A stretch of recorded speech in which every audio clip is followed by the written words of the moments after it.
Hi friends, welcome back to Jaime journey. ആദ്യമേ പറയട്ടെ, ഇതിൽ യാതൊരു തരത്തിലുള്ള സ്പോയിലേഴ്സും ഞാൻ ഉൾപ്പെടുത്തിയിട്ടില്ല. അതുകൊണ്ട് ധൈര്യമായിട്ട് നിങ്ങൾക്ക് മുഴുവനായിട്ട് കാണാം. കാരണം പറയുന്നത് ഇതിലെ സ്പോയിലർ എന്തെങ്കിലും ഒന്ന് വന്നു പോയി കഴിഞ്ഞാൽ ഈ സിനിമ നിങ്ങൾ കാണുമ്പോൾ ഒട്ടും നിങ്ങൾക്ക് എൻജോയ് ചെയ്ത് കാണാൻ പറ്റും തോന്നുന്നില്ല. ഇനി പറയാനുള്ളത്, ഇത്രയധികം ആവേശത്തോടെ ഇത്രയധികം എനർജറ്റിക് ആയി ഒരു മിനിറ്റ് 2 മിനിറ്റ് നേരത്തോളം നിർത്താണ്ട് കൂവി അലമുറയിട്ട് എൻജോയ് ചെയ്ത് കണ്ട് തൊണ്ടയ്ക്കൊരു കരകരച്ചിൽ വരെ നമുക്ക് ഫീൽ ചെയ്യുന്നുണ്ട്. അത്രയും ആവേശത്തോടെ കണ്ട ഒരു പെർട്ടിക്കുലർ സീൻ, അങ്ങനെ ഒരു സീനുള്ള സിനിമ ഈ അടുത്ത് കണ്ടിട്ടില്ല. അത്രമാത്രം ഗംഭീരമായുള്ള ഒരു സർപ്രൈസ് എലമെന്റ് ആണ് ഈ സിനിമയിൽ ഇദ്ദേഹം തന്നിട്ടുള്ളത്. ഇതിന്റെ ഇന്റർവ്യൂസിലൊക്കെ പറയും, ജഗദീഷ് ചേട്ടനൊക്കെ പ്രത്യേകം എടുത്ത് പറയുന്നുണ്ട്, നിങ്ങൾ പ്രതീക്ഷിക്കുന്നതിന് അപ്പുറത്തേക്ക് ഒരു സർപ്രൈസ് തരുന്നു.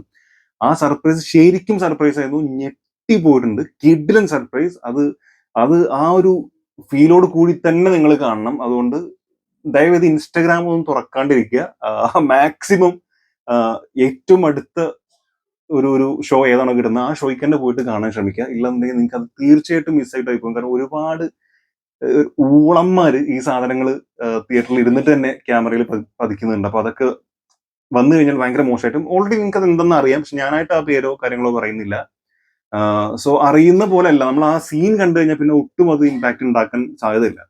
സോ അത്രമാത്രം ഗംഭീരമായിട്ടുള്ള സംഭവം. പിന്നെ ഇതിൽ എടുത്തു പറയേണ്ടത്, ഇതിലെ വില്ലൻ കഥാപാത്രം ചെയ്തിട്ടുള്ള ആ വ്യക്തി, പുള്ളിക്കാരൻ ഈ ഒരു കഥാപാത്രം എടുത്തു എന്നുള്ളതിൽ ഒരു വലിയ ബിഗ് സല്യൂട്ട്. അത്രയും എന്താ പറയാ, അദ്ദേഹത്തിന്റെ ആ ഒരു അഭിനയത്തിനോടുള്ള ഒരു വല്ലാത്തൊരു ഇഷ്ടം തന്നെ ആയിരിക്കാം പുള്ളിക്കാരൻ ഈ ഒരു കഥാപാത്രം ഏറ്റെടുത്തത്. കാരണം ഒരു വില്ലൻ കഥാപാത്രം ചെയ്യേണ്ട ആവശ്യം ഇപ്പൊ തീർച്ചയായിട്ടും ഇല്ല. സോ ഒരു ക്യാരക്ടർ സെലക്ഷൻ അത് ഗംഭീരമായിട്ടുണ്ട്. പിന്നെ എടുത്തു പറയേണ്ടത് തീർച്ചയായിട്ടും ഇതിന്റെ തിരക്കഥ, അതുപോലെ തന്നെ സംവിധാനം. മിഥുൻ മാനുവൽ തോമസിന്റെ സിനിമകൾക്ക് മിനിമം ഗ്യാരണ്ടി അല്ല, ഗ്യാരണ്ടി. നിങ്ങൾക്ക് ധൈര്യമായിട്ട് പോയി കാണാം. ഇത് സംതിങ് സ്പെഷ്യൽ എന്നുള്ള ഒരു ഫീൽ നിങ്ങൾക്ക് ഏത് സിനിമ കണ്ടു കഴിഞ്ഞാലും ഞാൻ തരും എന്നുള്ള പുള്ളിക്കാരന്റെ ഒരു ഉറപ്പ്, അത് വീണ്ടും സീൽ ചെയ്ത് സൈൻ ചെയ്ത് മുദ്ര വെച്ച് ഒപ്പിട്ട് ഉറപ്പിച്ചിരിക്കുകയാണ് നമ്മുടെ മിഥുൻ മാനുവൽ തോമസ്. അത്രമാത്രം വളരെ രസമായിട്ടുള്ള മേക്കിംഗ് സ്റ്റൈലാണ്. കഥ പറയുന്ന രീതി ഭയങ്കര സ്റ്റൈലായിട്ട് വന്നിട്ടുണ്ട്. തിരക്കഥ തന്നെ നല്ല ഗംഭീരമായിട്ടുള്ള തിരക്കഥയാണ്. അത്യാവശ്യം എല്ലാം കുറെ ലോജിക്കുകളും കാര്യങ്ങളും ആ ഒരു കണക്ഷൻസും അതൊക്കെ ഭയങ്കര രസമായിട്ട് കൊടുത്തിട്ടുണ്ട്. പിന്നെ എടുത്തു പറയേണ്ടത് ഇതിന്റെ ബിജിഎം. ബിജിഎം എന്ന് കഴിഞ്ഞാൽ കുറേ സ്ഥലങ്ങളിൽ ആ ബിജിഎം വരുമ്പോൾ കിട്ടുന്ന ഒരു ഫീല് ഭയങ്കരമാണ്. അത് നല്ല രസമായിട്ട് ഇതിൽ വന്നിട്ടുണ്ട്. പിന്നെ പറയേണ്ടത് തീർച്ചയായിട്ടും നായക കഥാപാത്രം ചെയ്തിട്ടുള്ള നമ്മുടെ ജയറാമേട്ടൻ. കുറേ കാലങ്ങൾക്ക് ശേഷം മലയാളത്തിൽ വലിയൊരു ഗ്യാപ്പ് എടുത്തതിന് ശേഷം മറ്റു ഭാഷകളിലും കന്നഡയിൽ അടക്കം അഭിനയിച്ചതിന് ശേഷം മലയാളത്തിലേക്ക് വീണ്ടും തിരിച്ചു വരുന്നു. ഇത്ര നല്ലൊരു സ്ക്രിപ്റ്റ് പുള്ളിക്കാരന്റെ ലൈഫിൽ തന്നെ ഇനി കിട്ടാനില്ല. അത്രയും നല്ലൊരു സ്ക്രിപ്റ്റ് സെലക്ഷൻ. ഇതിലെ കഥാപാത്രമായിട്ടുള്ള ഓസ്ലർ, എബ്രഹാം ഓസ്ലർ എന്ന് പറഞ്ഞിട്ടുള്ള ആ കഥാപാത്രം തന്നെ ഗംഭീരമായിട്ട് ചെയ്തിട്ടുണ്ട്. നമ്മൾ കണ്ടിട്ടുള്ള ജയറാമേട്ട ചില ഭാഗങ്ങൾ മാത്രമേ ഈ സിനിമയിൽ കാണാൻ പറ്റുള്ളൂ. ബാക്കി എല്ലായിടത്തും ആ ഒരു പക്ഷേ ഡയലോഗ് ഡെലിവറിയിലൊക്കെ ചില സ്ഥലങ്ങളിലുള്ള ചില സംഭവങ്ങളൊക്കെ നമുക്ക് അറിയാൻ പറ്റുള്ളൂ. അല്ലാതെ ബാക്കിയെല്ലാം കംപ്ലീറ്റ്ലി ഡിഫറെന്റ് ആയിട്ടുള്ള ഒരു ജയറാമേട്ടനെയാണ് പ്രസന്റ് ചെയ്തിരിക്കുന്നത്. ആ കഥാപാത്രം എടുത്തിരിക്കുന്ന വിധമാണെങ്കിലും അതിന്റെ നടത്തം, അതിന്റെ നോട്ടം ഒക്കെ ഭയങ്കര ഡിഫറെന്റ് ആയിട്ട് ചെയ്തിട്ടുണ്ട്. ലുക്ക് വൈസ് തന്നെ ഭയങ്കരമായിട്ടുള്ള മാറ്റം നമുക്ക് കാണാൻ പറ്റും.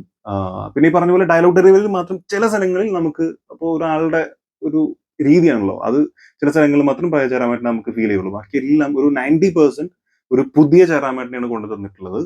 അത് ഭയങ്കര രസമായിട്ട് ചെയ്തിട്ടുണ്ട്. എസ്പെഷ്യലി ഇതിന്റെ ക്ലൈമാക്സിൽ എൻഡില് പുള്ളിക്കാരൻ്റെ ഒരു നോട്ടുണ്ട്. നമ്മുടെ കരാട്ടെ കിഡ് എന്ന് പറഞ്ഞിട്ടുള്ള സിനിമയിൽ, അത് നമ്മുടെ ജാക്കി ചാനും പിന്നെ മുടി വെച്ചുകൊണ്ടുള്ള ആ പയ്യനും കൂടി ചെയ്തിട്ടുള്ള സിനിമയിൽ പാമ്പിനെ പോലെ നിന്നിട്ടൊരു നോട്ടുണ്ട്. അതുപോലെ ഒരു നോട്ടമാണ് ഇതിന്റെ ഏറ്റവും എൻഡിൽ ജയറാമേട്ടന്റെ കൊണ്ടുവന്നുള്ളത്. അർജുൻ അശോകന്റെ കഥാപാത്രമായിട്ടുള്ള ഒരു സംഭവം. അത് ഭയങ്കര രസമുണ്ട്. ആ ടൈമിലുള്ള മ്യൂസിക്കും ക്യാമറയുടെ ആ ഒരു മൂവ്മെന്റും പതുക്കെ പുള്ളിക്കാരൻ്റെ അടുത്ത് ഇങ്ങനെ ക്ലോസ് ചെയ്ത് വരുന്നതും അവിടെ എന്തായി ഫിലിം മിഥുൻ മാനുവൽ തോമസ് ഇത് കാണിച്ചൊക്കെ ഭയങ്കര രസമായിട്ട് വന്നിട്ടുണ്ട്. അത് ഗംഭീരമായിരുന്നു.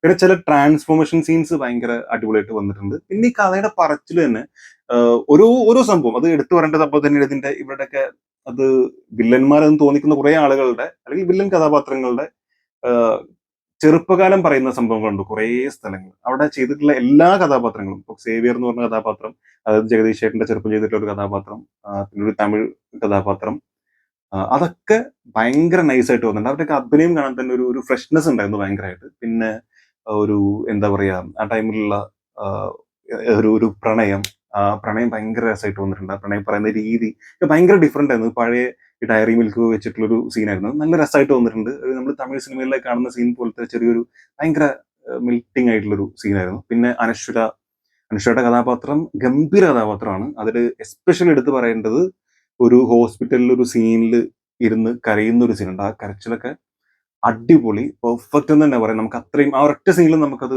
ഭയങ്കരമായിട്ട് ഇതാവുന്നുണ്ട്. അതുപോലെ ഈ സർപ്രൈസ് കഥാപാത്രത്തിനെ പറഞ്ഞ ഒരു സംഭവം, പുള്ളിക്കാരൻ ഒരു ഒരു ജയിലിൽ ഇരുന്നിട്ട് എബ്രഹാം മോസ്ലറിന്റെ കഥാപാത്രമായിട്ട് സംസാരിക്കുന്ന ഒരു സംഭവമാണ്. അത് ഭയങ്കര ഇമോഷണലി വരേണ്ട സാധനം. ജസ്റ്റ് ആളുടെ ആ ഡയലോഗ് ഡെലിവറി മാത്രം, ആ ശബ്ദം കൊണ്ട് മാത്രം ആ ഒരു സീനിനെ മാക്സിമം ഒരു 99.9% കാണുന്ന പ്രേക്ഷകന്റെ ഉള്ളിലേക്ക് അത്രയും എത്തിക്കാൻ പുള്ളിക്കാരന്റെ ശബ്ദത്തിന് മാത്രം സാധിച്ചിട്ടുണ്ടെന്നാ പറയാം. അത്രമാത്രം ഇമോഷണലി ആ രീതിയും ആ പറയുന്ന എങ്ങനെ അത് പറയണമെന്ന് അറിയില്ല. അത്രയും മനോഹരമായിട്ടുണ്ട്. അത് തിയേറ്ററിൽ ഇരുന്ന് തന്നെ എക്സ്പീരിയൻസ് ചെയ്യുക. അത് ഭയങ്കരമായിരിക്കും.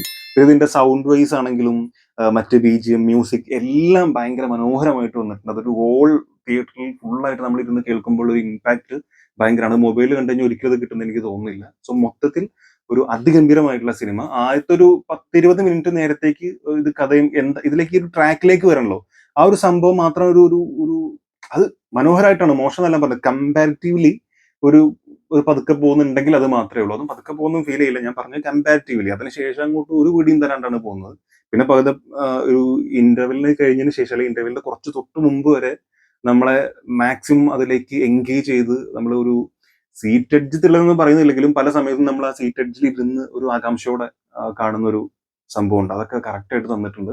സോ എന്നെ സംബന്ധിച്ച് it's A wonderful movie. 9.2 out of 10 ധൈര്യമായിട്ട് കൊടുക്കാവുന്ന ഒരു സിനിമയായിട്ട് എനിക്ക് ഫീൽ ചെയ്തത്. സോ കണ്ട ആളുകളുണ്ടെങ്കിൽ തീർച്ചയായിട്ടും നിങ്ങളുടെ അഭിപ്രായങ്ങൾ നമ്മൾ രേഖപ്പെടുത്തുക. പിന്നെ വീണ്ടും പറയുന്നു, ഇൻസ്റ്റാഗ്രാം പോലുള്ള സംഭവങ്ങളൊന്നും എടുത്ത് കാണാതിരിക്കുക. ഇതിലെ സീന്, എബ്രഹാം മോസറിലെ സീന്, ഇന്നാളുടെ ഇൻട്രോ എന്നൊക്കെ പറഞ്ഞ് പല സംഭവങ്ങളും വരുമായിരിക്കും. അതായത് അത് കാണാതിരിക്കുക. ഒന്നും കാണാതെ മാക്സിമം നേരത്തെ അടുത്ത ഷോ, ഏത് ഷോ ആണോ അടുത്ത് നിങ്ങൾക്ക് കിട്ടുന്നത് ആ ഷോ തന്നെ മാക്സിമം നേരത്തെ പോയി കാണാൻ ശ്രമിക്കുക. ഇല്ലെങ്കിൽ ഇതൊക്കെ സ്പോയിലേഴ്സ് വന്ന് ആ കയ്യിൽ നിന്ന് പോകും. അങ്ങനത്തെ ഊളന്മാരോടൊന്നും പറഞ്ഞിട്ട് കാര്യമില്ല. അത് സംഭവിച്ചുകൊണ്ടേയിരിക്കും. So thank you so much for watching. അടുത്ത വീഡിയോ കാണാം. കാണുന്നവരെ